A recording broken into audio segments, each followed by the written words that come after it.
네, 잠언 27장. 화려하지 않지만 어떤 군더더기가 없는 그리고 진솔한 잠언이 아주 보석처럼 빛나게 이어져 나가고 있습니다. 오늘 1, 2절에 보면 내일 일을 자랑하지 말아라. 그리고 타인이 너를 칭찬하도록 해라 라고 말합니다. 여기서 자랑이라는 단어하고 그리고 칭찬이라는 단어는 히브리어로 보면은 원어로 보면 똑같은 단어입니다. 그러니까 우리가 시편에서 늘 썼던 말, 할렐루야의 할랄, 그 어근이 되는 할랄입니다.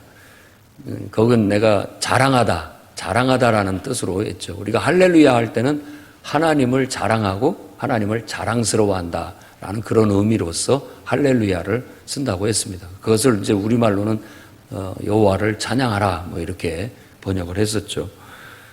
여기서도 똑같은 그 할랄을 쓴 겁니다. 자랑하는 거, 자랑스럽게 여기는 거.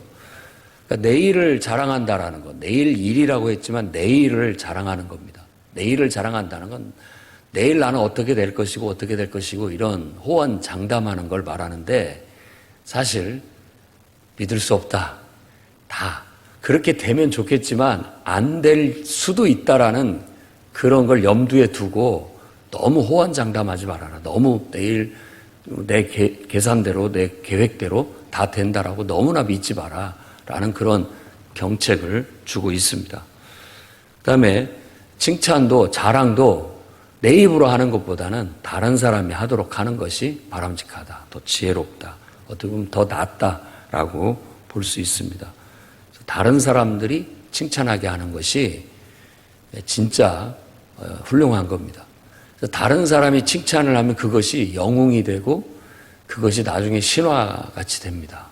그래서 참 뭐 한 소문이라고 보통 우리가 얘기하죠. 소문이 그렇게 나면 저 사람은 정말 대단한 사람이야. 뭐 이런 식으로 소문이 나게 돼서 그 사람의 어떤 권위가 높아지게 되는 그런 결과를 가져올 수 있죠. 그래서 지혜롭게 살기를 원한다면 항상 여러분들이 칭찬받을 만한 자랑스러워할 만한 일을 하시면 됩니다.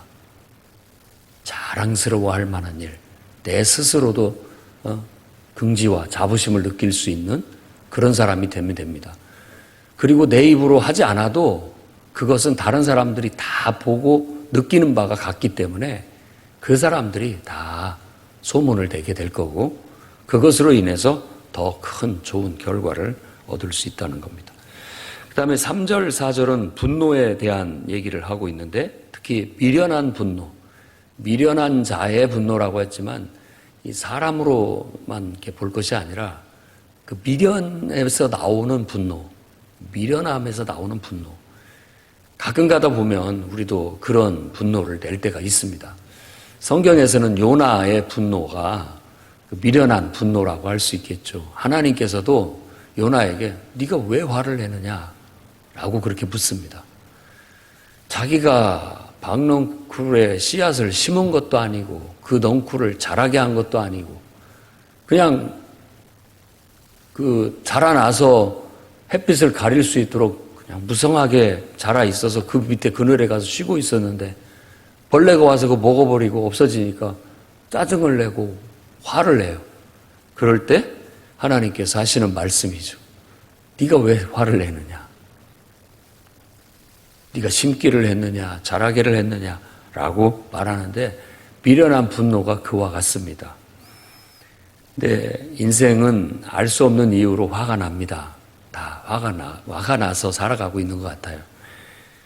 뭔가 자기 뜻대로 되지 않았을 때, 자기에게 만족스럽지 않았을 때 사람들은 이렇게 분노를 느끼게 돼 있습니다.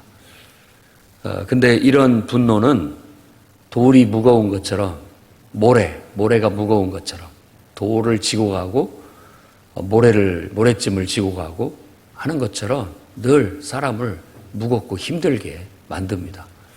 특히 물 먹은 모래를 지고 가는 건 정말로 죽을 만치 힘든 일일 수 있죠.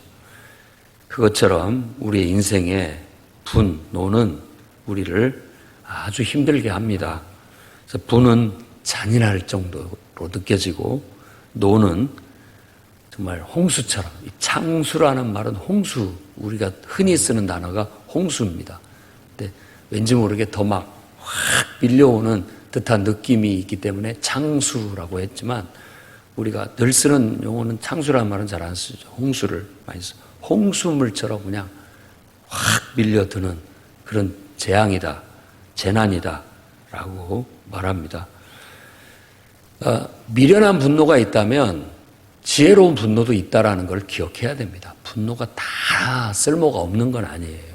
가끔 지혜로운 분노는 필요한 것이죠. 분노마저도 우리는 하나님 앞에 필요적절하게 써야 됩니다. 어떤 경우는 나는 원래 화를 못 내는 성격이라 하나님께서 분노하라고 명령하심에도 불구하고 저는 그럴 수가 없습니다 라고 하는 경우도 있습니다. 그러니까 그런 것까지 우리가 다스려야 진정한 하나님의 사람으로서 온전히 설 수 있게 됩니다. 그래서 여러분들도 여러분 안에 있는 분노를 잘 다스리십시오. 미련하게 쓰면 인생을 정말 힘들게 살게 될 거고 늘 그런 투기, 그러니까 질투 앞에 누가 서리요라고 했는데 이걸 보통 투기는 옛날 말이고 요즘은 이제 질투라는 말을 많이 쓰죠. 시기 질투.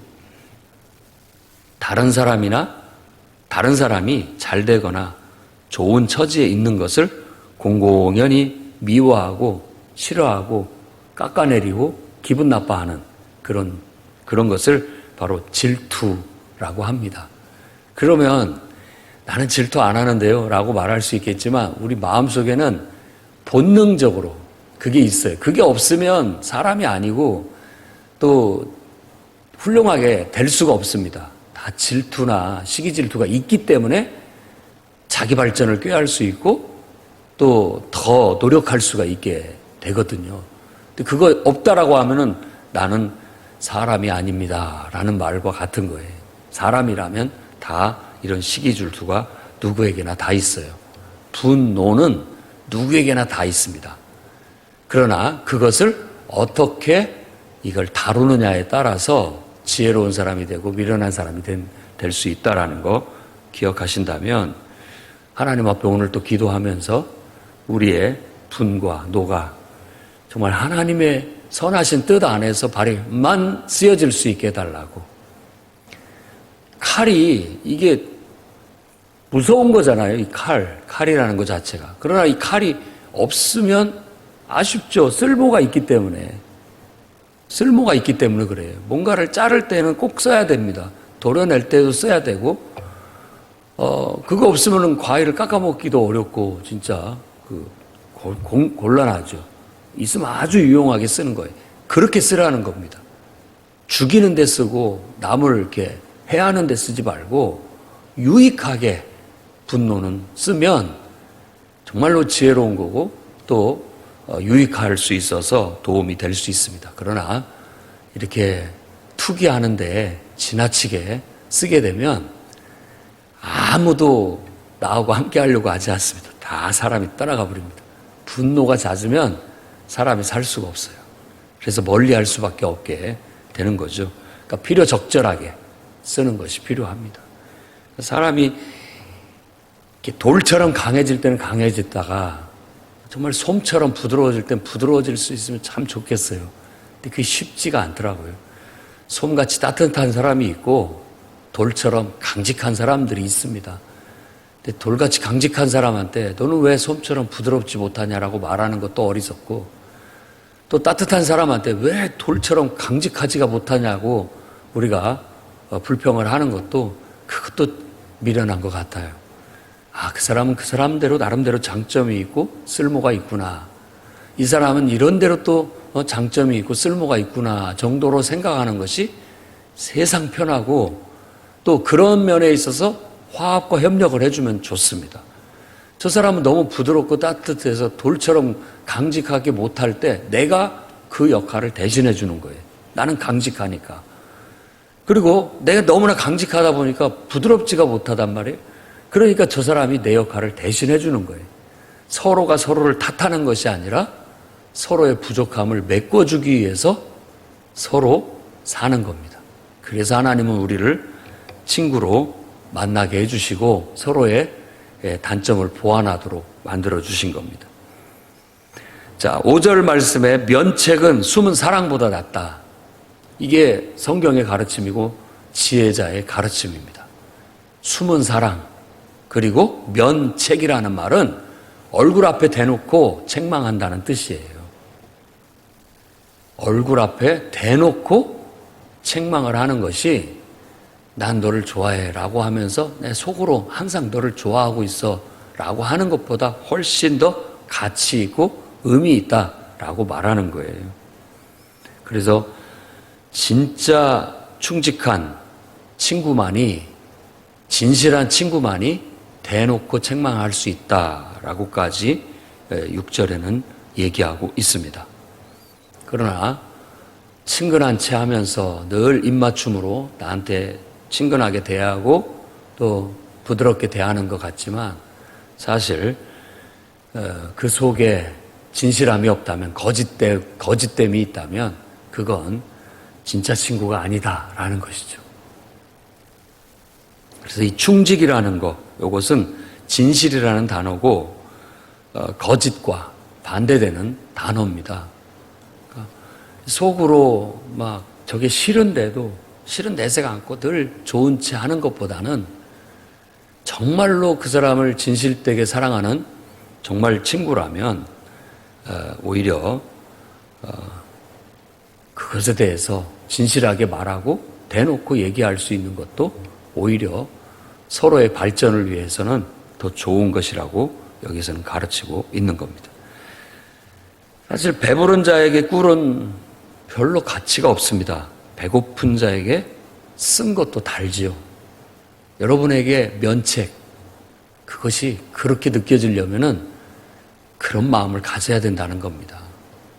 정말 그것을 소중한 줄 알아야 그 아픈 책망도 달게 느껴지는 것이지, 그런 것에 대한 사모함, 깨우침에 대한 사모함, 더 바르게 되려고 하는 사모함, 이런 갈급함이 없다면은 그것이 단줄을 모른다는 뜻이에요.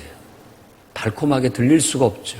그런데 정말 내 자신이 항상 더 온전하려고 하고 더 바르려고 하고 더 진실하고 정직하려고 하는데, 그런 내가 느끼지 못하고 깨닫지 못했던 것들을 책잡아주고 그것들을 경책해주면 정말 고맙게 여기고 감사하게 여기는 그런 마음, 태도, 그것도 소중하다고 말하고 있는 겁니다.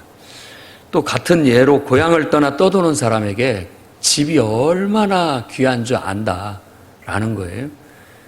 정말 친구가 다 떠나가 봐야 친구의 소중함도 알고요. 또 인생을 살다 보면 다 나한테 좋은 소리만 하는 것만 듣고 살면 염증이 느껴집니다. 다 나한테 잘 보이려고 좋은 소리만 하니까, 입 바른 소리만 하고 사니까. 그런데 그 중에 진짜 진실한 마음에서 이렇게 충고나 책망을 해주는 걸 보면은 정말 귀한 사람처럼 느껴지는 것이죠. 소중한 줄을 아는 거예요. 그게 소중한 거예요. 그래서 이 꿀에 대한 이야기나 집 떠나서 고향 떠나서 떠도는 그런 유리하는 사람의 비유나 이 모든 것들이 바로 그런 책망과 충고에 대한 소중함을 알아라 라는 의미에서 주는 얘기의 비유라고 할 수 있겠고, 그 이상의 의미를 가지고 있습니다. 집 떠나면 개고생이라는 말이 딱 맞습니다. 그리고 평상시 여러분 곁에 있는 사람이, 그리고 늘 여러분한테 책망하는 사람이 어쩌면 여러분들한테 더 소중한 사람입니다. 없어 보면 그때서 알게 될 거라는 거예요. 그때서. 지금은 너무나 배가 불러서 호사에 겨워서 그것의 소중함을 모르고 있을지도 모른다는 그런 의미입니다. 자, 그 다음에 기름과 향. 이 기름, 향은 소중한 거예요. 옛날에는 이 기름과 향이 얼마나 귀하게 쓰였는지 몰라요. 요즘으로 말하자면 여러분 피부에 아주 좋은, 그리고 어디 외출할 때 늘 바르고 다니는 화장품 같은 거예요. 기름과 향은. 근데 친구가 바로 그런 존재다. 특히 나에게 조언해주는 그런 충성된 권고를 해줄 수 있는, 애정 어린 충고를 해줄 수 있는 그런 친구는 이 화장품처럼 기름과 향처럼 너무나 아름답다. 너무 좋다. 이런 말이에요. 그런 친구 한둘은 꼭 가지시기 바랍니다. 적어도 그런 친구가 5만 있으면 세상을 다 가진 것보다 더 훌륭한 겁니다. 여러분 훌륭하게 인생을 살고 있는 거예요. 친구를 소중히 하라는 뜻으로 내 친구는 아비의 친구 버리지 말아라. 아버지의 친구도 소중하고 내 친구도 소중하다. 그러니까 이 주변에 늘 가까이 할 수 있는 친구, 정말 여러분 인생에 5명 정도는 그렇게 가깝게 지낼 수 있는 사람이 있는 게 좋다고. 그냥 5명이 나온 게 아닙니다. 심리학자들의 조사 결과에 의해서, 연구 결과에 의해서 5명 정도가 있으면 정서적으로나 인생을 살아가는 데 있어서 어떤 충족감을 가지게 되는 거예요. 여러분들의 배우자는 인생에서 가장 여러분에게 충족감을 줄 수 있는 대상입니다. 그러면서도 가장 여러분을 공허하게 만들 수 있는 대상이 되는 것이죠. 그만큼 비중을 크게 차지하고 있는데 제 역할을 못하게 되니까 그 공허함은 더 크게 느껴질 수밖에 없는 것이죠. 그래서 늘 기도하십시오. 그리고 먼저 여러분들이 그런 존재가 되어 주십시오. 그러면은 성경의 가르침은 네가 먼저 줘라. 그러면 그도 줄 것이다. 이게 진리예요. 진리입니다. 환난 날에는 형제의 집에 들어가지 마라. 그렇게 얘기합니다. 물론 다른 완전히 정반대되는 구절 잠언에는 환난 날을 위해서 형제가 있다라고 얘기하고 있어요. 근데 이런 말들은 오히려 가까이에 있는 네 친구 혹은 네 이웃이 더 그런 환난 날에 도움을 주더라라는 얘기를 하고자 하는 겁니다. 멀리 있는 형제들보다도 가까이에 있는 친구가 늘 내가 어려울 때 곁에 있어주고 또 도움을 줄 수 있다라는 거예요. 교회 생활을 통해서 교회 공동체인 소그룹 목장에 여러분이 소속돼서 적어도 그 5명 정도의 사람들과는 그런 친밀한 관계를 가지고 충족된 그런 친구 관계를 형성하고 우정을 쌓고 살아가십시오. 그러면 정말 멀리 있는 친척보다도 또 형제들보다도 더 좋을 수 있어요. 그런 관계를 우리가 꿈꾸고 사실은 목장 모임, 소그룹 모임을 하는 거예요. 그걸 알고 참여하실 수 있기를 바라고 그 목장 모임을 통해서 여러분의 마음의 기쁨, 어떤 충족감을, 그 즐거움을 누릴 수 있는 그런 여러분들이 되기를 바랍니다. 그다음에 이제 14절, 11절부터 14절까지는 지혜를 다시 한번 내 아들아라고 하면서 이 내 아들아라고 했기 때문에 여기서 또 어떤 문단이 나눠지는 겁니다. 내 아들아, 지혜를 얻으라. 제발 내 마음을 좀 기쁘게 해다오. 내가 다른 사람들 앞에서 너를 좀 말할 수 있게, 대답할 말이 있게라는 말은 내가 다른 사람들 앞에서 너를 좀 자랑스럽게 여겼으면 좋겠다. 자랑할 것이 좀 있었으면 좋겠다라는 그 아버지의 자녀에 대한 마음이에요. 그리고 또 이 아버지는 내 아들이라고 부르는 사람은 지도자의 지혜 교사, 지금 가르치는 선생님이에요. 선생님이 야, 내 마음을 좀 기쁘게 해다오. 너를 다른 사람 앞에서 좀 자랑할 수 있게 좀 해다오. 대답할 말이 있게 해달라는 말은 그런 거예요. 아들 잘 지내십니까? 아들은 어떻게 지내요? 그러면은 좀 막 긍지와 자부심을 가지고 자랑할 수 있는 아들이 그렇게 되기를 바란다라는 그런 바람을 얘기하고 있어요. 여러분들이 자녀라면 그런 자녀들이 돼 주시기를 바라고, 부모라면 그런 자녀를 위해서 기도하시기 바랍니다. 자랑할 것이 있는 자녀가 되게 해달라고.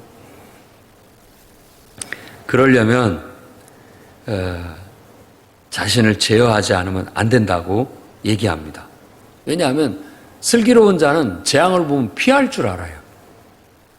피할 줄도 알고 달라들 줄도 알고. 이게 지혜예요. 지혜는 분별력이고 분별력은 제어력을 말하는 겁니다. 달릴 때 잘 달리고 멈출 때 딱 멈출 줄 아는 자동차가 성능이 좋은 것이고 비싼 자동차예요. 우리도 마찬가지입니다. 자기를 제어를 잘할 때 내 값어치가 높아지는 거예요. 내 주가가. 할 때 하고 멈출 때 멈추고. 이런 걸 잘하는 게 슬기로운 자라고 얘기하고, 보증선자에 대한 얘기를 하는데 옷과 몸을 담보로 취하라. 이건 당연한 거다. 당연한 거. 그런 것도 모르고 살면 안 된다. 담보를 어떤 보증을 했다면은 그 옷을 잡든지 그 사람의 몸을 잡든지 해서 그걸 갚을 수 있도록 그걸 받을 때까지 이걸 해야지. 그런 세상 이치도 모르고 살면 안 된다라는 거예요. 단순한 세상의 이치요 상식은 알고 살아야 된다. 그냥 멀거니 바보같이 당하고 피해보고 살지 말아라는 그런 교훈을 담고 있는 것이죠. 그리고 이런 정도는 알아라. 아침에 큰 소리로 축복하면 그건 오히려 저주처럼 들릴 수 있다. 경우에 안 맞는 그런 행동은 하지 않도록. 그런 정도의 지혜는 좀 알고 살기를 바란다라고 권면하고 있는 거예요. 그러니까 세상 이치를 알고, 사람 대하는 것도 좀 알고, 이렇게 살면 욕먹지는 않을 텐데, 라는 그런 간절한 바람이 이 말 속에 들어있는 겁니다. 그 다음에 다툼에 대한 얘기가 나오는데, 항상 다툼에 대해서 얘기할 때 부부 관계로 많이 얘기를 합니다. 그래서 다투는 여인과 함께 사는 것이 비 오는 날에 물방울 뚝뚝 떨어지는 것 같다. 그러니까 누수, 이거 굉장히 비 새는 것 같이 심란한 게 없습니다. 비 새는 것 같이. 옛날에 저도 개척할 당시 예배당 이제 상가 3층 얻어서 예배 드리는데 물이 뚝뚝 떨어져가지고 위에서 뭐 어디 보일러가 터졌는지 어떻게 됐는지 양동이를 갖다 받아놓고 위에는 사람이 사는지 안 사는지 아무리 가서 두드려도 나오지를 않아요. 어떻게 연락할 방법도 없고 알 수도 없고. 그래서 주인한테 이제 전화해가지고 4층에 사는 세입자 연락처를 받아가지고 전화하고 했는데도 빨리 고쳐지지가 않더라고요. 그걸 잡아줘야 되는데 계속 물이 떨어져가지고 매일같이 양동이를 받아야 되고 그게 흘러 넘치지 않도록 수시로 가서 그걸 비워야 했단 말이에요. 근데 자기들은 그런 입장이 아니니까 그걸 당하고 있는 이 사람은 너무나 심란하고 그것 때문에 이제 잠을 못 잘 정도로 신경을 쓰는데 아주 힘들더라고요. 비 새는 게 그런 거예요. 우리 인생에 다툼이라는 것 자체가 심란하게 우리 인생을 만듭니다. 그런 느낌을 어쩌면 이렇게 좋은 비유로, 지규로, 은유로 우리 마음에 말해주는지 모르겠습니다.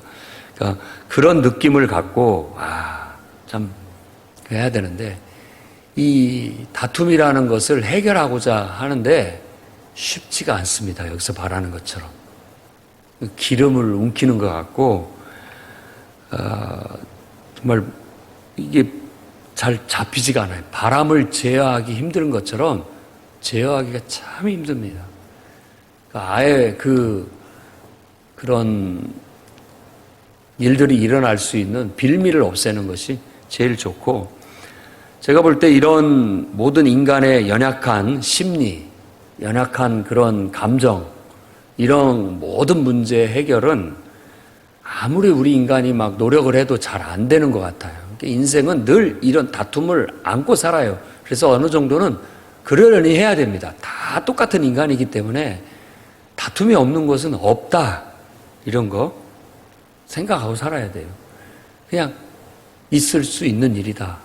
어느 정도는 있을 수 있는 병가지 상사다. 그냥 늘 있는 일이다. 있어도 모른 체 하고 또 그냥 넘기고 이렇게 살아야 되는 것이에요. 근데 그런 마음을 가지려면 어떻게 해야 되느냐? 사실 세상에서는 심리치료를 받아라 뭐 이렇게 얘기하지만 교회 신앙 안에서는 하나님과의 관계 회복을 가장 우선으로 둡니다. 그러니까 창조주 하나님을 이해하고 나를 이해하면 인간을 이해하게 돼요. 인간 이해의 마음이 넓어지면 그런 것들을 그러려니 하게 될 수 있게 된다는 겁니다. 한번 생각해 보십시오. 여러분들이 화가 막 자주 나고 막 불만이 많고 이런다면 한번 내가 정말 인간을 제대로 이해하고 있나? 나를 제대로 이해하고 있나? 창조주 하나님을 제대로 이해하고 있나? 하는 것을 좀 한번 더 깊이 한번 살펴보십시오. 이것이 깊어지면 인생에 대해서 좀 달관한 듯한 느낌을 갖게 되고 사람을 대할 때도 좀 더 넉넉한 마음으로 대할 수 있는 여유가 생겨요. 그런 면이 약해지면 항상 자극이 오는 대로 반응이 나가게 돼요. 그런데 그런 이해가 넓어지게 되면 자극이 오더라도 가려서 반응을 하게 되기 때문에 더 우리가 넓은 사람이 될 수 있고 이런 다툼에 대해서 좀 더 그렇게 민감하게 반응하지 않을 수 있게 되고 좀 더 여유롭게 대처할 수 있게 될 수 있다라는 겁니다. 그래서 저는 인간한테 질려가지고 되어가지고 상처받았다고 해서 산속에 들어가기보다는 철을 날카롭게 하는 것처럼 사람과 부딪히면서 배워가야 된다라고 생각합니다. 인간을 배워가고 그 인간을 창조하신 하나님을 배워가면서 인생이 이런 것이구나라는 걸 배워가는 거예요. 물론 너무 상처가 심해가지고 현실에 적응하기 어려운 사람은 좀 휴식이 필요하죠. 모든 사람과의 단절과 또 세상 복잡한 인생사와의 단절을 통해서 좀 쉼이 필요하겠지만 사실 그런 속에서 다듬어지면서 우리가 더 무뎌지고 더 강해지고 연단될 필요가 있습니다. 그래서 하나님은 여러분 주위에 이렇게 사람을 두신 거예요. 그들은 원수가 아니에요. 적입니다. 적이 아닙니다. 친구예요. 친구라고 생각해야 됩니다. 여러분을 날카롭게 만들어줄 수 있는 친구, 여러분들을 더욱더 빛나게 만들어줄 수 있는 그런 존재라는 거예요. 날카롭다라는 말이나 빛나라는 말이나 똑같은 단어입니다. 똑같은 단어를 이렇게 다르게 번역을 했을 거예요.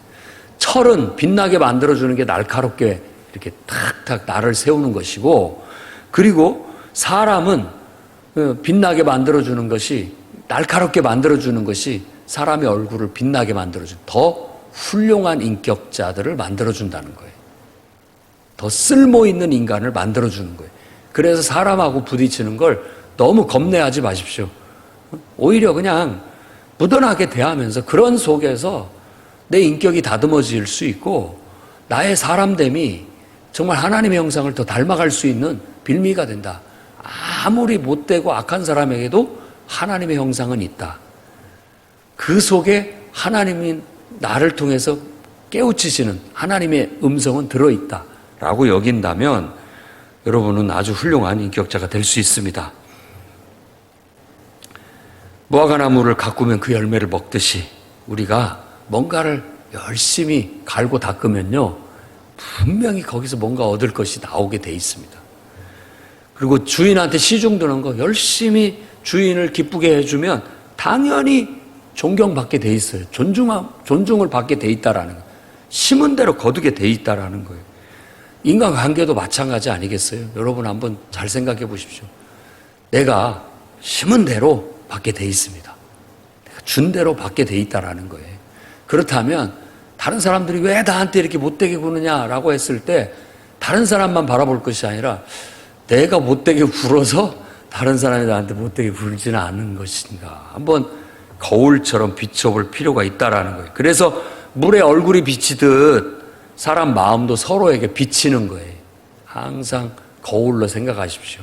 여러분의 친구는 여러분들이 만나서 대하는 모든 사람은 나의 거울이다 라고 생각하고 바라보게 된다면 여러분을 바로잡을 수 있고 더 날카롭게 할 수 있고 더 빛나게 할 수 있는 더 아름답게 할 수 있는 둘도 없는 귀중한 존재인 것을 알게 될 겁니다.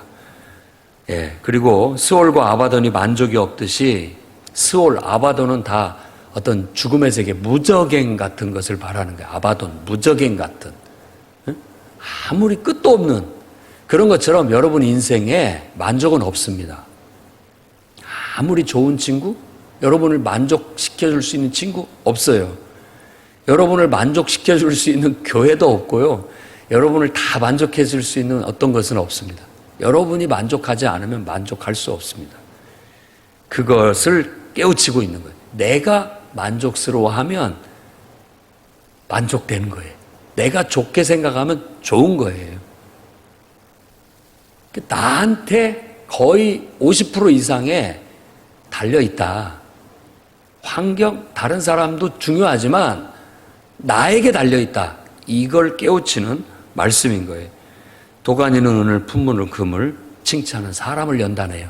그러니까 사람을 바꾸기를 원한다면 꾸중, 책망, 분노, 불평, 짜증보다도 한번 방법을 바꿔보세요. 긍정적으로. 칭찬으로. 이 칭찬은 앞에서도 얘기한 것처럼 자랑스러울 만한 점을 자꾸 이렇게 자극시켜 줌으로써 우리가 서로를 세워줄 수 있는 관계가 되는 겁니다. 그 사람의 장점을 자꾸 살려주는 거예요. 가능한 한 장점을 보십시오. 그리고 장점을 자극시켜서 살려주고 단점은 좀 살살 달게서 잠재우시면 되는 겁니다. 나의 장점도 그렇게 드러나고 돋보이고 나의 단점도 달게서 좀 잠잠하게 만드는 거. 그것이 서로가 서로를 빛나게 하는 거고 우리가 모든 인간관계 속에서 꿈꾸는 가장 이상적인 방법이라고 말할 수 있어요. 그런데 어리석은 사람은 그걸 모릅니다. 자꾸만 남 탓만 하고 환경 탓을 하고 자기 안에서 문제를 찾지 못하고 자기가 얼마든지 주도적으로 내가 생각을 바꾸고 내가 태도를 바꿈으로써 인생은 개선될 수 있다는 걸 몰라요. 그 미련함이 얼마나 고집스러운지 절구통에 넣고 그걸 벗겨내려고 찧어서 벗겨내려고 해도 안 벗겨져 쉽게. 그만큼 인간이 미련하다는 것이. 모든 변화의 시작은 나로부터. 그것이 제일 지혜로운 사람인 겁니다. 자, 23절에서 27절은 아주 유명한 말씀이죠. 내 양떼와 소떼를 살피고 관심을 둬라라는 건데 근면성실한 자기 삶에 충실하라 라는 교훈을 주고 있는 거예요. 남이 중요한 게 아니고 남 탓, 환경 탓이 아니라 내가 지금 나 자신의 해야 할 일에 정말 근면성실하게 집중해서 잘해라. 그러면 거기에서 다 먹을 것이 나온다. 다 충족될 것이 나온다라는 거예요. 풀을 벤다고 베고 나면 나중에 거기에 또 다시 자라게 돼 있어요. 또 자라게 돼 있어요. 거기서 풀을 거두면 되고 우리가 양을 잘 돌보면 거기에서 털을 얻어서 옷이 되고 염소를 잘 돌보게 되면 그 염소를 팔아서 밭을 살 수 있는 돈이 생기고 그리고 그 염소의 젖은 정말 우리가 먹고 살는 충족할 수 있는 음식이 된다. 그리고 또 종들까지 부리는 종들에게도 먹을 것이 될 수 있다라는 거예요. 삶의 태도를 가르치고 있습니다. 오늘 또 여러분 자신 항상 주어진 일에 근면성실해서 최선을 다하고 할 수만 있거든 여러분 주위에 주신 친구들, 알고 지내는 많은 사람들과 더불어 긍정적인 좋은 관계를 통하여 서로가 서로를 발전시키고 서로를 세워줄 수 있는 그런 긍정적인 관계로서 삶을 살아가셔서 정말 사람 앞에서나 하나님 앞에서 자랑스러운 그런 인생들이 다 되시기를 주의 이름으로 축원합니다.